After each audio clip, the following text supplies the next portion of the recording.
Thank you, Jimmy. This is Saran. Less stress for you and I. Welcome back.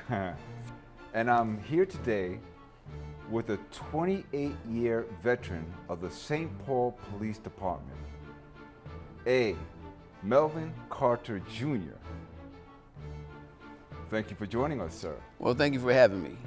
And Melvin is the author of a fantastic book called Surviving a Police Stop with Dignity. And I want to talk about who am I to write such a thing, and maybe talk about maybe my overqualifications.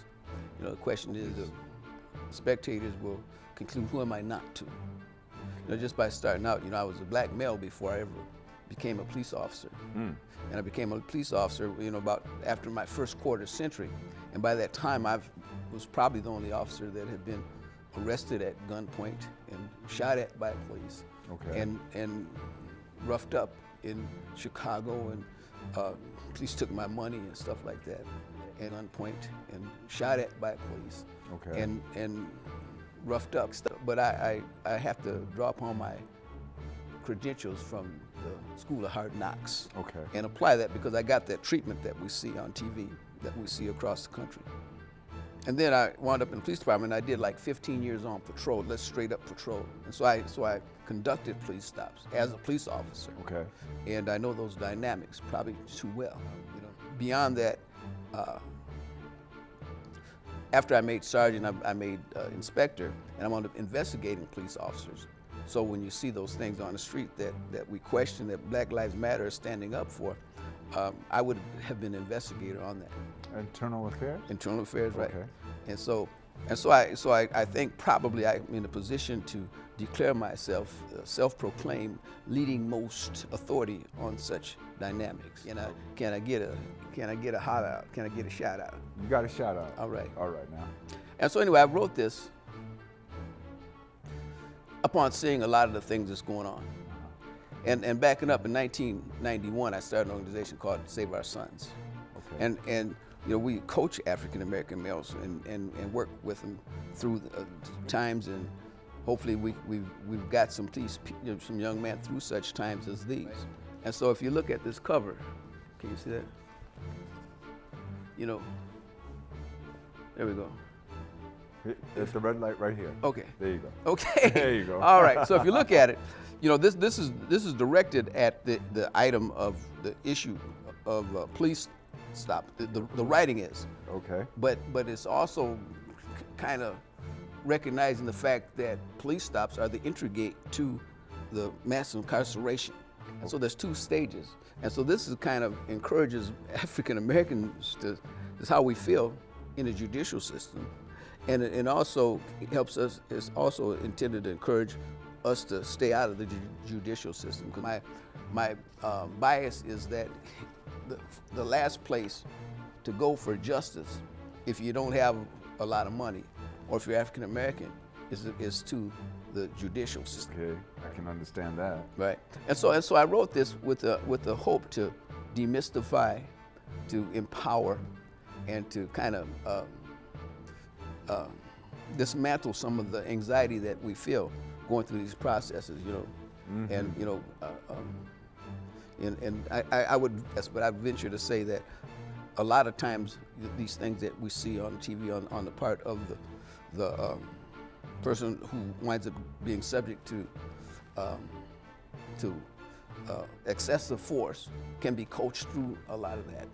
It was with great thought and prayer that I did this, because I wrote it in the idea not to exacerbate the tension, right. To defuse this thing. Exactly. I didn't want to pour gasoline or kerosene on something that was already inflammatory, and on either side, because Freeze! Glue those mitts to the wall, punk. All right, spread them. Come on, you know how to spread them. Do you have anything on you? Huh? Huh? Huh? All right. You have the right to remain silent. Anything you say may be used as evidence against you in the court of law. You have the right to an attorney. If you can't afford one, one will be appointed to you. You understand that? All right, let's go. Sorry about that. As a police officer who's been on the street, I would have wanted the people that I stopped to have read this.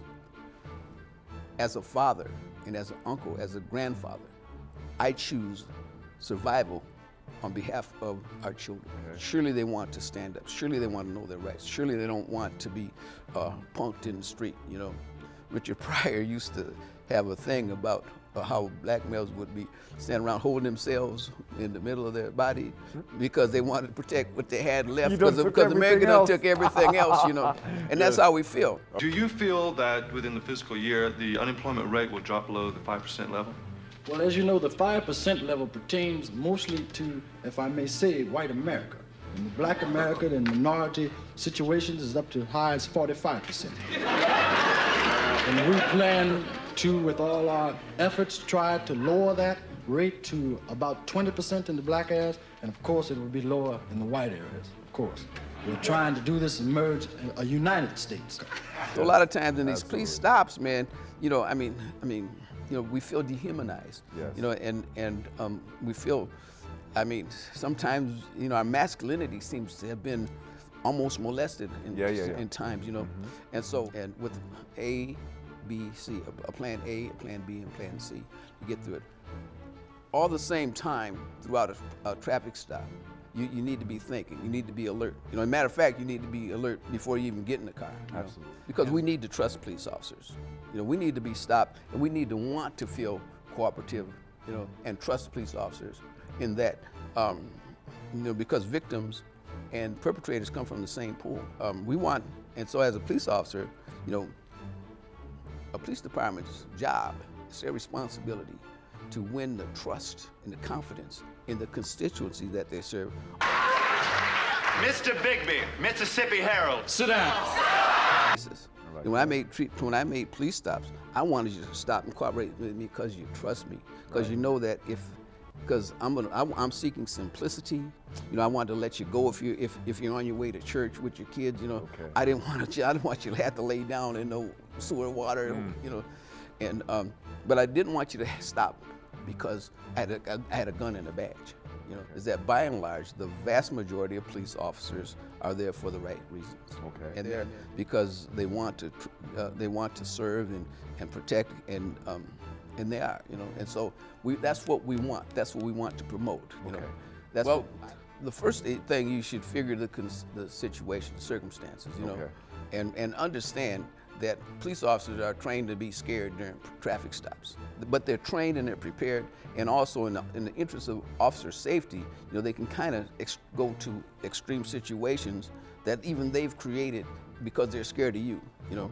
And you know, I want to say this, that, you know, I think that the narrative that a youth was executed because we didn't know he was unarmed. And I think that for African Americans, for Black Lives Matter, I think that that's done. Our community's not accepting that anymore. Right. You know, we need better than that. So you need to be prepared to understand that he's probably scared, and he's probably in your neighborhood, Montana or middle Wisconsin. So they don't know the language that we speak. They don't know the topography. They don't know our culture. They don't know the families. Yeah. And so I think that it's unfair, but we have to, as people that are being stopped, you kind of have to figure out how to talk the officer down, you know, confrontational. You know, so the first idea is to just cooperate, presuming that you're legitimate. And so we all know that could go south, but like my kids, you know, I'm saying that you know you're black before you leave your house, right? Yeah, absolutely. And so have your credentials, your you know, your legal stuff to prove who you are. Have them at reach, you know. So, just to recap what you said, Plan A is basically keep your hands in plain sight, don't make any sudden movements, be polite. So, and then if possible, maybe even turn a dome light on so he can see in also. Right. So that's Plan A. Right. All right. So, what do you say to a man that feels like, why do I got to make him unafraid when he's the one with the gun? He's the one walking up on me. I'm not armed. Yeah. I'm already frightened. Right. You know, and I'm nervous. Thank you for asking that question. So I'm sorry. Say Thank again. you for asking that question. Oh, okay. You know, because I've had people read this, and people always say, don't blame the victims. Be careful, you know. And I'm sidestepping that. You know, I mean, that was one of the things that really has been on my mind. You know, cops have the benefit of having rehearsed that process. They go through it. They know their rights. They got everything. You know, you're at an extreme disadvantage. You know, Yes. but communication and respect and recognizing human dignity, like Mandela was talking about Ubuntu. Have you heard of that? Yeah. Yeah, you know, and connect with the police officers' humanity. You know, it's not fair, but survival isn't always that. No, I totally agree with what you're saying there. Oftentimes we allow our egos to jump in a way. I'm a man, you can't treat me that way. You know, Well, and there's something to that, you know. I mean, No. because sometimes they're condescending. But I want to tell you a little something. That when I was like 16, 17, my father had me to do the dishes on my sister's night to do the dishes, and my father, he's a no nonsense kind of a dignitary, and we had to be very particular about what we said around it. And so. I guess my sister had gone to the prom or something, and so, man, I was madder than heck. I'm slamming dishes and I'm using language that I would normally speak if I thought he was in the house. And I'm going, blankety, blankety, that's not fair. And come to find out, I seen his head pop around the corner. Boy, what you saying? Boy, and I thought I was in trouble because of the language that I was using. Okay. The foul, hostile, anger, and the tantrum. But he was more surprised and shocked that, boy, you sitting up here 17 years old expecting something to be fair. Well, you got to understand, ain't nothing fair, you know, and you can't wait around here to do what you need to do in order for for fairness. Right. When our all-black football team went out to the suburbs to play a team out there, you know, you're in a stadium, you know how they're going to call it, you know that how the refs are, and so you have to come into the arena with the understanding that you have to figure out how to do what you need to do. And so that's what, and so anyway, in that same context, I think about coming into this thing with a problem-solving game plan. Okay. And encourage African-American males to think in terms of strategies and tactics. Okay. Rather than just getting there and reacting and getting angry. Oh, excellent point. So it's about having a certain methodology about yourself. In everything that you do, all times. All right. So I'm hearing you say to me, and correct me if I'm wrong, please, but I'm hearing you say that basically when you get stopped, the first thing you should do is calm down and take a breath. Yeah. Secondly, remember that if you didn't do anything wrong, you didn't do anything wrong. You don't need to be hostile. You don't need to act fearful. Be courteous, be polite, be direct. No sudden movements. Right. No acting like, how dare you do this to me? You know, like. You can probably think it. You can think it all you want. Just don't say it. Yeah. But here's what I call Sergeant Carter's 5 objectives. Okay. Can you zoom in on that? You can't. And I'll read cameraman it. ain't there. I'll read it to you. Okay. But listen, and I choose this for our children's priorities. Okay. Now, to the extent that I'm an elder, to the extent that I'm a father, this is what I superimpose. You know. Yes, sir. And of course, everybody has their own personal right to Their own reject opinion. that, right? Right. But number 1, I want you to survive, right? Absolutely. 2, I want you to get no injuries. Okay. 3, I want you to gain no additional charges, if any at all. 4, I don't want you to exacerbate or aggravate the circumstances, not make things worse. Right. And my favorite one, number 5, is I want everybody to be able to go home to mommy. I like to thrill at destruction and yawn at creation. So whenever we do something good, but when something bad happens, there's a firefight or something, we rush out to see that and kind of put ourselves in danger doing that. So what do you recommend to young folks when it comes to they see some kind of trouble going down? Should they get involved? Should they not get involved? Should they take a picture of it? Should they take a photo, a little video like we've been doing nowadays, catching people out there doing the wrong thing and whatnot? Do you suggest that they take on almost like a journalism type of effect, or should they back up and be mindful of their safety? Well, that's a big blanket question. I know. I mean, I think of saying your prayers before you leave home, and establishing your route before you leave, and then thinking about what you want to celebrate when you get home after the day's done. And I think you need to follow your spirit. You know, I mean, of course, now if it's a family member in some danger, you're gonna respond one way. You know, if it's a stranger and somebody you don't know, it's another way. You know, I really am in awe of what the truths are coming out because of all the recording devices. Right. And I say activate them. Whether it's your fight or not, you know, is a big deal. You know, I think that's the first thing. Is this worth dying for? Is this worth fighting for? Is this worth going to prison for? For me, those are the filters, you know. So to what extent do I want to get involved? Because most stuff I get involved with now, I always have an escape plan before I even get into it. Okay. Well, no, you kind of answered that because a lot of young folks are taking the journalistic role now and breaking out their cameras. And I think that's gone a long way in actualizing the facts of what we've been speaking on for these past 40 or 50 years of how we're being abused, and the powers that be not believing us because they're like, oh no, these police officers would never do such a thing. They would never act in a corrupt fashion such as and you know, I lead here and I just quote a couple of people, and listen to these quotes. I just wanted to introduce this topic, you know, surviving police stops with dignity by Sergeant Melvin Carter. That's me. And here's a lady named Ann Hart, and she says, it's open season on black males. A local barber says, I teach my 4 sons that black males are being hunted like wild animals. What? Every day it's a war zone. Hip hop rapper Black Jules, I never heard that person, but I found the quote. And here goes old Snoop Dogg. He says it's a jungle out there.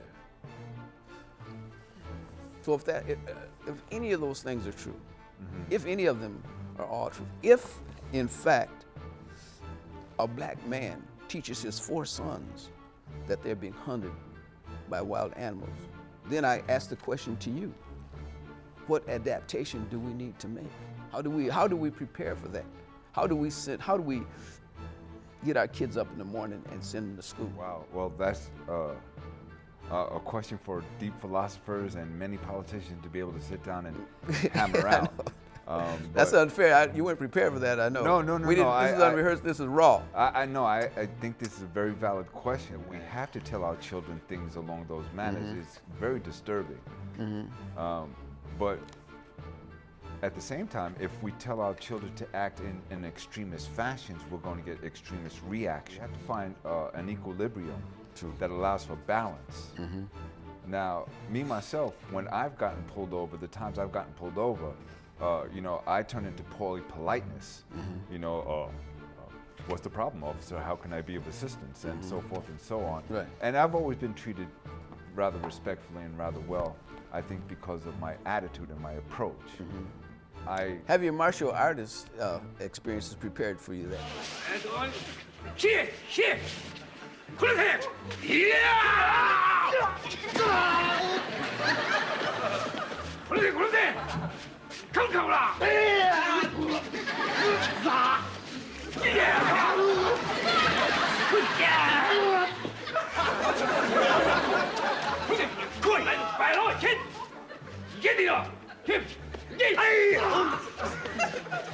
I mean, in terms of, do you use any martial artist tactics? Most certainly. Verbally when interacting with in a dangerous set of circumstances? Most certainly. And wow, he's interviewing me. Okay. So now, my approach was this. First of all, everyone, whether they deserve it or not, if you approach in a courteous fashion, any hostility that comes from you behind that is on them, not you. That's right. Secondly, that doesn't mean, like my good friend and colleague says, because you act a particular way, if I react the way you react, that makes you my teacher. So if I turn around and just go ahead and accept the fact that your hostility becomes my hostility, you have become my master. You've taught me. So I can't allow, through my martial experiences, it's always taught me that you cannot allow the situation to dictate your actions. Then you become a reactive animal as opposed to a proactive human being. So the martial arts has always taught me, be calm, be relaxed, be in control of yourself, because you cannot control your situation unless you control yourself. And to think that you can control another person is foolhardy. Right.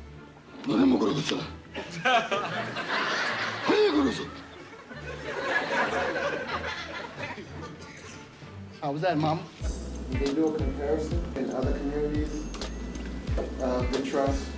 Sure. So in general, what they found is that majority white communities trust cops more. Majority minority communities don't have lesser trust. Show the difference between minority communities not trusting police in general, or not trusting only white police officers, or minority police officers? Law enforcement in general. So I was wondering if there was a difference, whether, I know they've been saying too, even if the cop is a minority, black, then they still don't trust him? Law enforcement, the institution. So that's why I'm encouraging the idea of using tactics and strategies in anything in life. You know? Absolutely. And so anyway, here's a tactic I'm saying: use sincereness, politeness, courtesy, and respect. Cooperate while taking mental notes for legal retaliation. Activate recording device if possible. Okay, yeah. And so at the same time, I'm encouraging young people to figure out how to be cunning. Right. You know, and I kind of reveal a secret right here. You know, just to give the youth insight. You know, and I'm saying this, and I warn people that this is offensive stuff. You know, I mean, it's toxic. You know, it's pretty unhappy things, and it's insulting. But here's what I'm saying. I policed the police for 3.5 years as an internal affairs inspector. Sometimes cops used insults, racial slurs, and disses, and that's sometimes they did that. And it was rare. But this happens. At times, cops use slurs, racial slurs, disses as a technique to provoke a youth into madness. I didn't use anger. Yeah. You know, because you're not wrong to be angry. No. But somewhere it is written to be angry and sin not. You are the heroes and the sheroes who is going to make the difference. Institution, you had something to say. Well, I think it's a cultural difference too. I just think minorities, especially blacks, they think the police are always just against them, and doesn't help with that either, just with all the things that are. And I think when it comes to, if it's a white cop working in a white neighborhood, of course, they're gonna trust the cops. I think that's just the difference. And the majority of the police officers are white, so I think anybody would have known the answer. Those bills were written, that's all good, but we still have that divide. Right? Communities are much more divided, much more wounded. And I hope in this class what we are doing is to learn and become aware of what can we do, because you have solutions in your book. Right? You have solutions in that book. And how do we take that solution written in there and play it out, make it a reality? How do we build relationships between officers and citizens? Because this is, again, goes back to the debate. What did Mr. Trump say? Those bills were written, that's all good, but we still have that divide. Right? Communities are much more divided, much more wounded. And I hope in this class what we are doing is to learn and become aware of what can we do, because you have solutions in your book.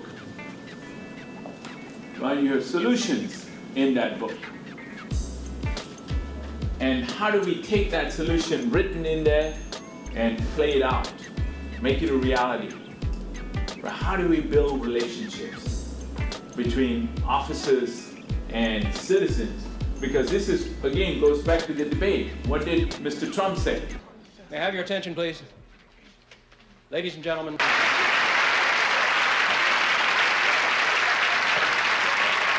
Mr. President. Yeah, what?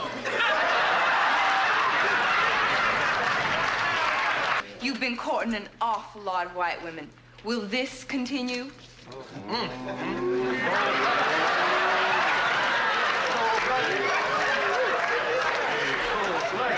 As long as I can keep it up. I'm delighted today to have with me Senator Ron Lance. Good to be here. Thank you, Bill. Yes. Sir Ron, co-producer of Less Stress for You and I. Sir, I was wondering if you could revisit the issue once again of mass incarceration. You made claim that there are new programs being set up to avoid recidivism. This could also touch on the gentleman's issue that he was speaking on. Would you mind highlighting some of those programs that you're talking about that will aid people coming out of jail to realign with society again and become productive members?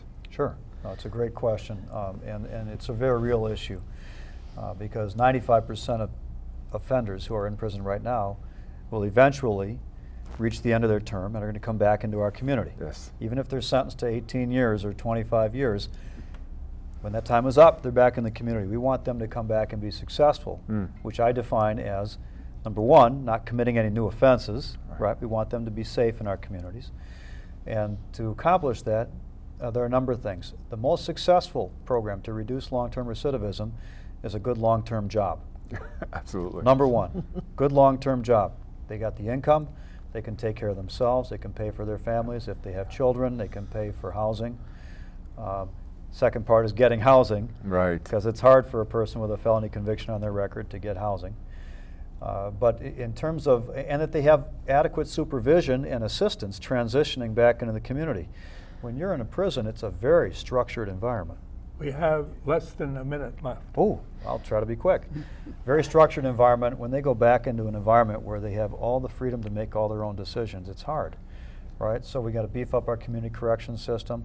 We did fund the high risk revocation reduction program this year, which will help target those who are at greatest risk for reoffending when they go back in the community to reduce that. We've improved funding for the Employ program, which is to give more workforce training skills so they can find and keep a job when they go back into the community as well. Okay. So we're doing a lot of good things there. One other thing on public safety I should mention, big accomplishment of the year, we passed the body camera legislation this year. Oh, yes. Which will set the rules out clearly so communities can adopt body cameras for their police officers, for accountability for the police and for the residents of the community. Senator Ron.